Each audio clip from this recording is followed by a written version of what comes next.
Climbing up the tree, using the branches, James finally reached the area where the branches were an appropriate size. They weren't too large where it'd be cumbersome, but large enough to be able to bear the weight of the wolf. James pulled out a dagger and began cutting the branch. This was definitely not designed to cut wood. James sighed as he slowly chipped away the wood. Fortunately, the dagger was made to be sharp enough to cut the flesh of a monster. The process was significantly faster compared to using a dagger in the real world, but it was still slow compared to using a saw. What helped was how his strength was much greater than the average adult male, thanks to the energy that he had taken in as an adventurer. Each time he dug the dagger into the flesh of the wood, a chunk was cut away. A few minutes passed before enough wood was cut away from the branch. Sheathing the dagger and not wanting to waste more time, James placed the hand where the branch came out of the trunk of the tree and the other on the part of the branch they'd be using.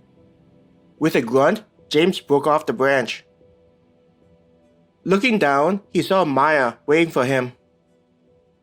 "I'm going to drop this, so be ready to catch it. Be careful," James said in a voice loud enough for Maya to hear, but quiet enough to not attract any unwanted attention. James wasn't worried that Maya would get injured since she had her helmet and armor to protect herself.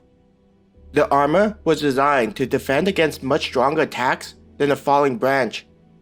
Even in the real world, before the event, people wore safety gear to protect against something simple as a branch, so armor designed for monsters would be more than enough. Maneuvering the branch, James made sure that it wouldn't get caught in the other branches.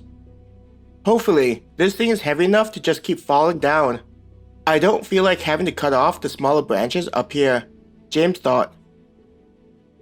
When the branch was on the ground, James and Maya would need to cut off the smaller branches sprouting off of the larger branch. There would be no way for them to use the branch to carry the wolf with the smaller ones still attached. But that didn't mean that James wanted to do the work now instead of later when it would be easier to complete the task. Deciding that the branch should reach Maya on the ground, James released it and watched as it crashed down. He couldn't help but wince at all the noise that was made before Maya caught it. "You sure you didn't make enough noise?" "I don't think monsters several miles away heard it clearly." Maya shook her head. "Well, no one can claim that she doesn't call me out when I mess up," James thought to himself while chuckling. Though Maya was supportive of him, it didn't mean that she wouldn't criticize him if he were to mess up or do something stupid. "I probably should have taken the time to shave off the smaller branches," James sighed. Now that they had the branch, James began to make his way down. Compared to climbing up the tree, it was significantly easier to maneuver his way down. Gravity was helping instead of working against him.